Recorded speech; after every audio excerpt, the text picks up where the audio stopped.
Hola a todos, continuamos aquí con el desarrollo del tema dedicado al absolutismo y al barroco. En este nuevo vídeo vamos a centrarnos en la ciencia, en la cultura y en el arte barroco. Vamos a empezar hablando un poco sobre la ciencia y la cultura. Bien, empecemos hablando sobre la ciencia.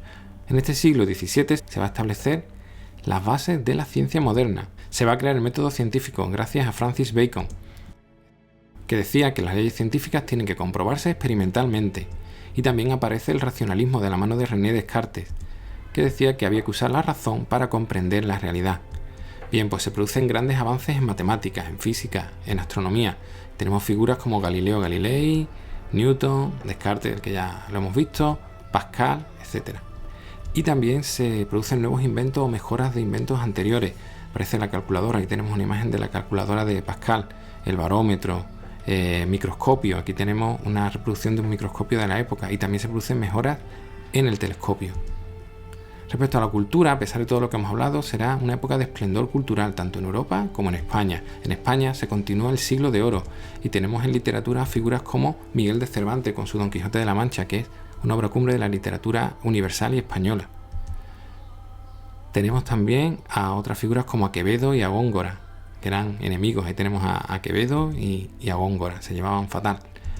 Y tenemos también el teatro, que será un fenómeno de masas en aquella época, tendrá una grandísima importancia con los corrales de comedia, y entre los autores más destacados pues tenemos a Lope de Vega, a Tirso de Molina o a Calderón de la Barca. Y ahora nos vamos a centrar en el arte barroco. Vamos a hablar de la arquitectura, de la escultura y de la pintura. Bien, vamos entonces a hablar de las características generales de este estilo artístico. Bien, el arte barroco nace en Italia y va a abarcar desde el siglo XVII a parte del XVIII. Rompe con el racionalismo y el clasicismo del arte renacentista, y este nuevo estilo se va a caracterizar por lo complejo y por lo irregular. Va a responder, lógicamente, como todos los estilos artísticos, a las circunstancias religiosas, políticas, económicas, sociales de este siglo, del siglo XVII. Bien, los monarcas absolutos van a utilizar a los artistas, van a requerirlos para que con sus obras hagan muestra o reflejen su inmenso poder. Ahí tenemos imagen del palacio de Luis XIV, del Rey Sol, Palacio de Versalles, tanto por dentro como por fuera. Y podemos ver que es una imagen rotunda de poder. Y la Iglesia Católica también va a utilizar el barroco como elemento de propaganda de sus principios religiosos.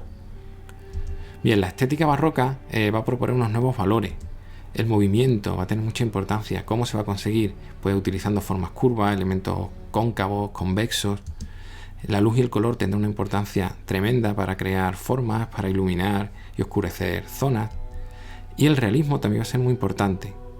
Se va a representar la realidad, pero aquí nos vamos a alejar del idealismo del Renacimiento. Se va a buscar con esta estética emocionar y sorprender al espectador. Será todo muy teatral. Bien, vamos a empezar hablando de la arquitectura. En la arquitectura destaca el tratamiento de los elementos arquitectónicos para dar impresión de movimiento, lo cual como una primera idea nos puede resultar chocante, pero ahí vemos que se intenta buscar el movimiento en la arquitectura. ¿Cómo? Pues con formas elípticas, ovales, con líneas curvas. Ahí tenemos, por ejemplo, cúpulas con formas ovaladas, plantas de edificios elípticas, etc. Y también se va a buscar crear efectos de luces y de sombras. La luz, la sombra y el movimiento serán cosas que veremos en todos los aspectos del barroco. Se inicia este estilo en Roma y vamos a tener dos grandes artistas que también eran artistas que estaban enfrentados. Por un lado tenemos a Bernini, ahí lo tenemos. Bien, pues Bernini remató la Basílica de San Pedro del Vaticano. En el exterior, como vemos ahí, con una enorme columnata de forma elíptica, y en el interior vemos aquí en esta imagen con un espectacular baldaquino, que es el que tenemos aquí en la imagen. El otro arquitecto era Borromini, tenemos ahí una imagen de él, y él es el autor de las fachadas de iglesias como por ejemplo la de San Carlos de las Cuatro Fuentes, que es esta que ya hemos visto antes, o la de Santa Inés. Vemos las líneas curvas, el movimiento del que hemos hablado. También no solo se realizan obras arquitectónicas religiosas, también se construyen grandes obras civiles. Tenemos ahí este palacio o esta fuente. En España, en la primera mitad del siglo, se mantuvo la austeridad del estilo herreriano, del que ya hemos hablado con anterioridad. Lo tenemos en la Plaza Mayor de Madrid. Y en la segunda mitad, los edificios ahora sí se van a cubrir con una rica ornamentación. Ahí tenemos el caso de la Plaza Mayor de Salamanca, y los máximos exponentes de este estilo serán los hermanos Churriguera. En Andalucía, los ejemplos más característicos de esta arquitectura barroca lo podemos ver, por ejemplo, en Sevilla, en la Iglesia de la Caridad, en San Luis de los Franceses, en Granada, en la Sacristía de la Cartuja, y en Cádiz, en su catedral. Vemos ahí, como decimos, estas líneas curvas tan características. Hablamos ahora de la escultura. Bien, pues la escultura, el objetivo principal será representar el movimiento. Las líneas curvas y oblicuas van a servir para dar esa impresión de movimiento, de equilibrio inestable. Van a tener mucha importancia los pliegues y la forma de la ropa. Y otra aspiración de la escultura será el naturalismo y la búsqueda de conmover y de sorprender al espectador. De nuevo tenemos a Bernini, que aparte de arquitecto era escultor, y él va a ser la figura cumbre más importante de la escultura barroca europea. Tenemos ahí esta obra que se ve la transformación, el giro, el movimiento que tiene es espectacular. Y aquí tenemos el David de Bernini, que si lo comparamos con el de Miguel Ángel, entendemos lo que queremos decir con el movimiento. Vemos claramente cuál es la que se mueve y cuál es la que tiene una postura mucho más serena y mucho más tranquila. La tensión podemos verla hasta en el de Bernini, que se está mordiendo el labio del esfuerzo que está haciendo.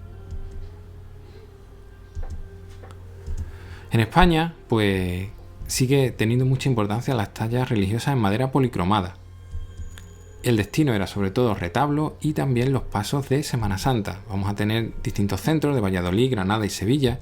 Por ejemplo, en Sevilla va a destacar Martínez Montañés con la figura de Jesús de la Pasión, y Juan de Mesa con la de Jesús del Gran Poder, por ejemplo, que son de esta época. Vamos a terminar hablando de la pintura. Bien, vamos a hablar de las características generales, de los elementos comunes de la pintura. Va a ser una época en la que vamos a ver el triunfo del color sobre el dibujo. Como vemos ahí en el vídeo, pues las manchas de color son las que realmente crean la forma. No el dibujo, sino el color, las manchas. También va a ser muy importante, ya lo hemos dicho, la preocupación por la luz. La luz, el claroscuro, la luz y la oscuridad va a ser súper importante y va a servir, se va a usar para pintar, para crear atmósfera y, como decimos, contrastar zonas oscuras con zonas iluminadas. Tenemos el caso de Caravaggio con el uso del tenebrismo. Se le da forma al objeto, como se dice aquí, con los juegos de luces y de sombra.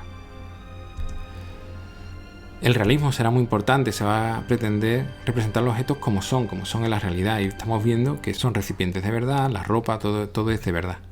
Y también se van a utilizar modelos de la vida real. No son personas idealizados, son personas de la calle, de la época. También se va a buscar, lógicamente, el movimiento, con líneas asimétricas, líneas onduladas, escorzos, etc.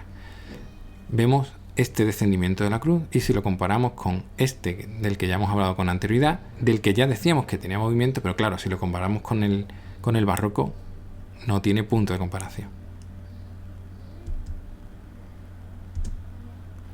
Autores importantes, pues tenemos a Caravaggio, que será un pintor italiano, que es el iniciador de la pintura barroca.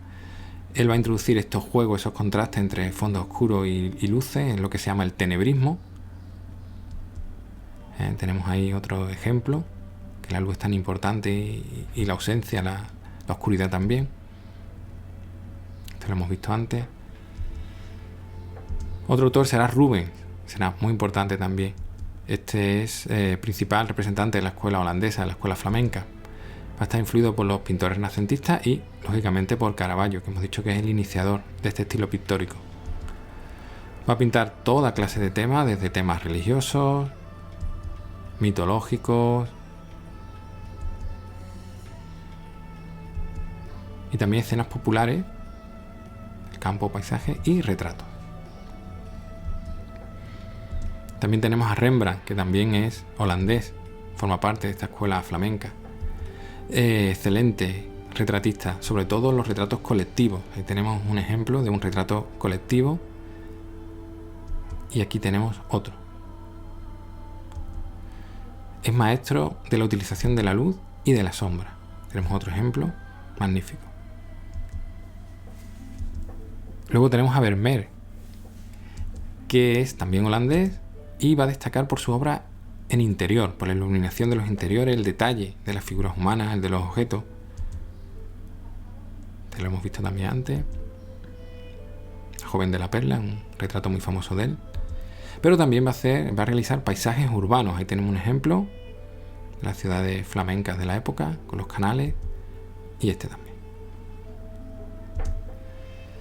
Bien, en España, ¿qué es lo que nos encontramos en España? Pues en España vamos a distinguir 3 escuelas en aquella época. Tenemos la escuela valenciana, en la que destaca la figura de Rivera. Tenemos un ejemplo de sus obras.